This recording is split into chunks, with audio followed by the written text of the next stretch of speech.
Today, I'd like to talk about the stress that is involved in the changing of the environment around you and you're adapting to it. In fact, the definition of stress is the inability to adapt to a changing environment. And one thing that we all face is a changing environment. So, in the process of doing that, uh, how do we deal with that? How do we adapt to change and not drive ourselves out of our mind doing it? Because it's constantly changing. There's changes in business, changes in relationship dynamics, changes in social dynamics, you name it. We have resistance to change when we become attached.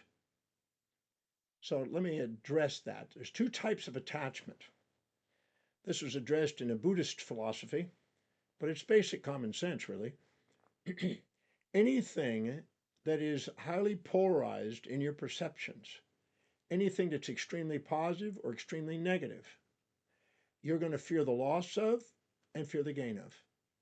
So our resistance to change, our inability to adapt, is because of our attachments. And the two attachments we have are basically responses from our subcortical amygdala, our inner nuclei, or kind of our older brain that is involved in survival. So we are basically in that area of the brain, the amygdala assigns valency to stimuli. So anything that comes into our awareness that's either positive or negative in our perception, the amygdala assigns these labels of positive and negative, and it represents prey or predator, something we seek or something we avoid, an impulse to seek, an instinct to avoid. And the more emotionally charged it is, the more we fear its loss if it's positively charged, or the more we fear its gain if it's negatively charged. So anytime there's a change, if we're judging that change and judging any aspect of it, we're going to have either a fear of losing something we want or fear of gaining something we don't want. And we're going to tend to want to resist it and not adapt to that. So there's two forms. There's the positive and the negative form. Again, prey, which is food, which we seek with an impulse and activates our parasympathetic nervous system for rest and digest and is anabolic and helps us grow, we fear the loss of because we can starve to death. Predator, which activates the sympathetic nervous system, the fight or flight response, to fight it or run from it, and to escape, we now have the fear of that coming into our life, and there's a phobia there. So anything that's highly polarized, the greater the polarity of perception, the more we resist change. If you meet somebody that's highly polarized, a religious fundamentalist, an extreme political fundamentalist or extremist, they're the ones that have the most resistance to change and they fight their causes. Most of the fights we have are a result of these extremists. If you're completely neutral and you have a balanced perspective and you see both the positive and negative simultaneously in some event, you don't fear the loss of it or the fear of the gain of it. It's neutral. But the second you add valency and positive and negative charge to it, it now becomes something to fear the loss of or fear the gain of. So let's say you meet somebody and you're infatuated with them. You're going to fear their loss. If you resent somebody, you're going to fear their gain. If you have things you like and dislike about people, which is what most of us do, we're going to have the fear of loss of the parts we like, and we're going to have the fear of the gain of the parts we dislike. So anytime there's a change, somebody moving, coming into your existence or out of your existence, if there's any valency and charge on your perception of them, you're going to have resistance. You're going to procrastinate, resist, hesitate, frustrate yourself because you're afraid of losing something you want or fear of gaining something you don't want. So these are normal. These are normal biological responses to our perceptions. Our amygdala tends to assign things with subjective bias. Anything that supports a bias, we have an in-group bias we fear the loss of, like all the people that remind us of people like ourselves in our own group and our own culture and age group or whatever, we fear the loss of and fear rejection of. And the people that are quite different than us, we fear the gain of. So if we can have reflective awareness and see both sides of people around us and events around us and within us, we're a lot more able to have adaptation. and our resilience. In my book, The Resilient Mind, I discuss this whole thing and explain it. And but what happens is we have natural resilience and natural adaptability when we're living congruently with what we value most, where we have the most objectivity and neutral, um, balanced perspective on life. But when we're in survival and we're in our amygdala and we assign a valency, and the more polarized it becomes, and the more subjectively biased, and have false positives on the positives and false negatives on the negatives, and become infatuated, or false positives on the negatives and false negatives on the positives, and become resentful, then we're going to have resistance. We're going to have a lot more anxiety and stress. So our life basically is stress is a friend. Most people say, I want to get rid of the stress, but the stress is actually a friend. It lets you know what you have highly valent charges about, which is another name for judgment. Empedocles, the Greek philosopher, said that there was love and strife, unconditional love of the soul, strife of the body and the senses. So anytime we're judging something to extreme and label something extremely absolutely black or white or bad or good or negative or positive, we're going to have difficulty adapting to changing environments. We're going to resist change. And our resistance to change is letting us know we're judging strongly and biased and, in a sense, moral hypocrites. Because if you stop and think about it, if you try to be one sided and avoid the other side, you won't be able to succeed at it. Just try to be kind all the time and never cruel, or try to be positive and never negative, or try to be, anytime you try to be one side without the other, or expect other people to be that way, you're going to have a challenge. You're not going to be adaptable. But when you understand that people live by their values, and if you expect them to live according to those and make decisions according to that, and that they have both sides and they're not positive without negative or negative without positive, they're not a hero or a villain, they're just human beings with both sides, an individual, which means undivided, um, you can adapt and maybe have more resilience in relationship to them.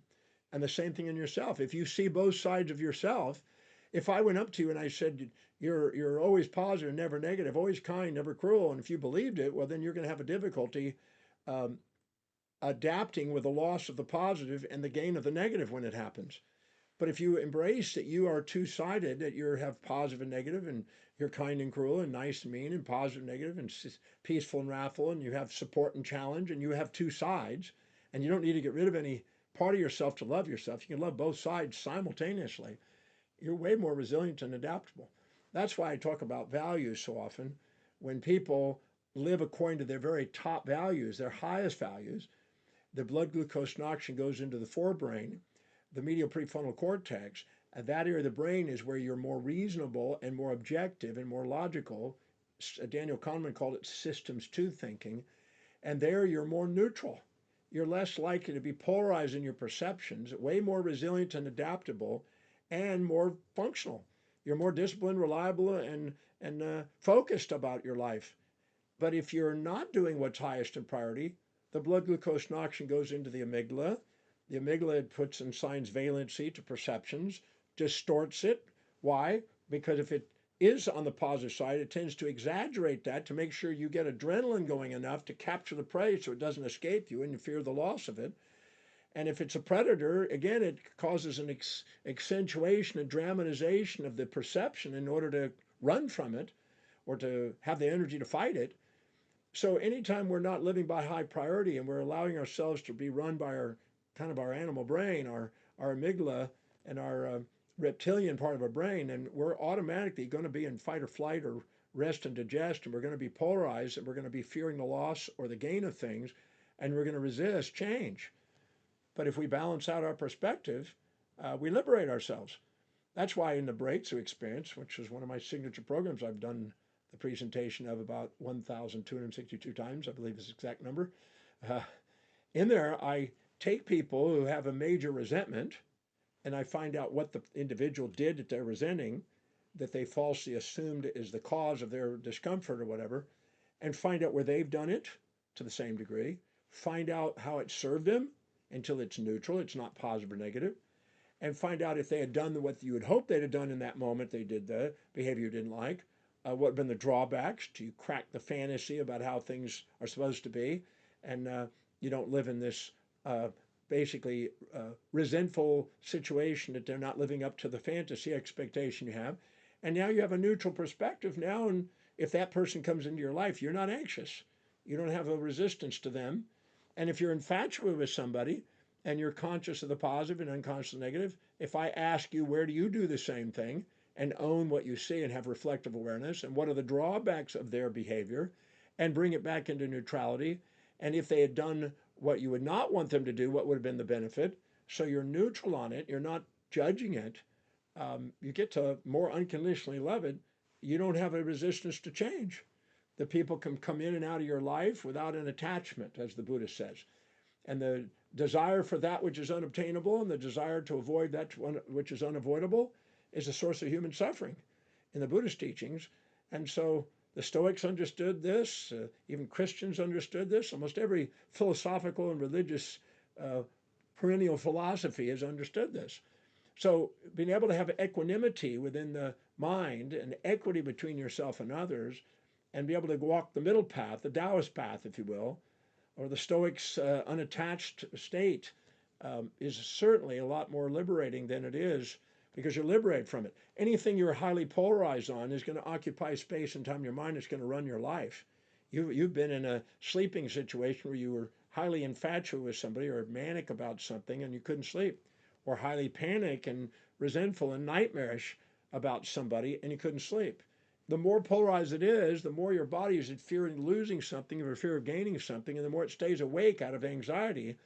And you don't get rest, you don't get sleep, it affects your health.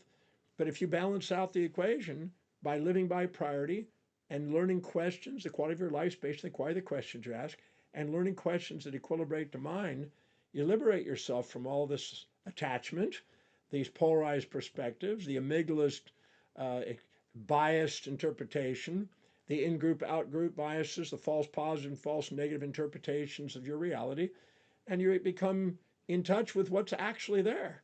Because the individual that's in front of you is not a nice person or a mean person. They're an individual with a set of values, and if you support their values, they can be nice as a pussycat. If you challenge their values, they can be mean as a tiger.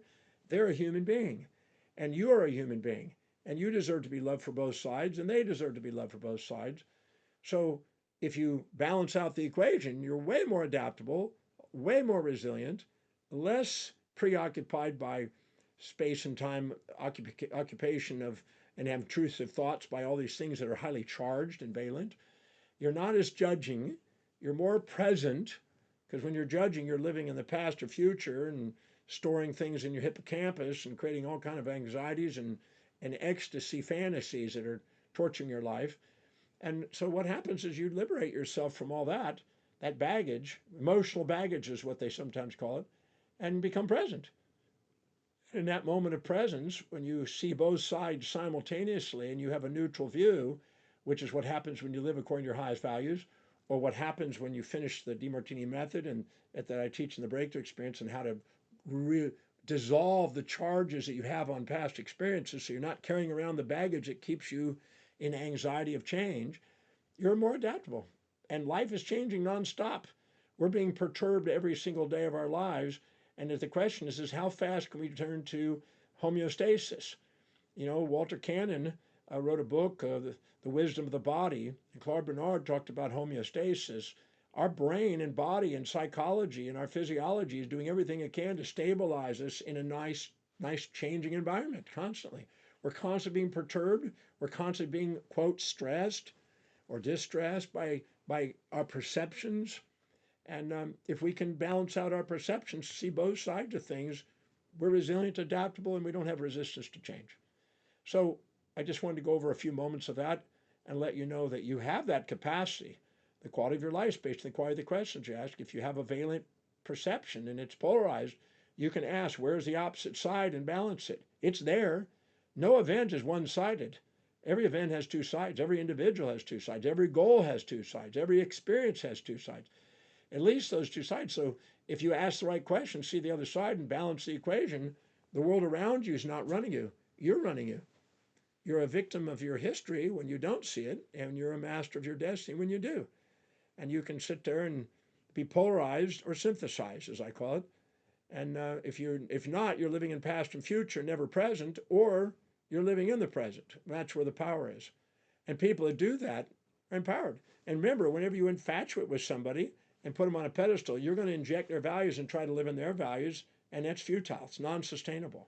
And when you resent somebody, you're going to want to change them to be more living in your values, which is non-sustainable and futile. So you live with a lot of futility when you're highly polarized, and you live with a lot of maximum utility when you're synthesized, when you've got a balanced view. So I constantly talk about I'm not a positive thinker or a negative thinker. I'm a more of a balanced thinker. I try to see both sides of events so they don't run me, I run them. You're a victim of the history if you see only one side. You're again master of destiny if you see both sides. You're a creature if you see one side. You're a creator if you see both sides, because then you're facing what's actually there and not just realizing part of it and dividing your mind into conscious and unconscious portions and disempowering yourself and being in the dark and being unenlightened and unaware. You're fully aware of both sides. And that's what enlightenment's about. That's what resilience and adaptability is about. That's what the Buddhist middle path was about. That's what the logos that Heraclitus described was about, and equanimity in Christianity, and the Krishna story with Arjuna. All the traditions of philosophy and theology and mysticism and psychology and neurology and physiology all point to that realization. So I just want to take a few moments to go over the idea. If you're having resistance to change, just know it's your perception of what's happening that will determine your resistance. Balance out your perceptions and you liberate yourself and become more adaptable and a whole lot less stressed, and you're free to be able to love your life again. So that was my little message, and I just know that the quality of your life is basically the quality of the questions you ask. That's why I teach people these questions in the Breakthrough Experience.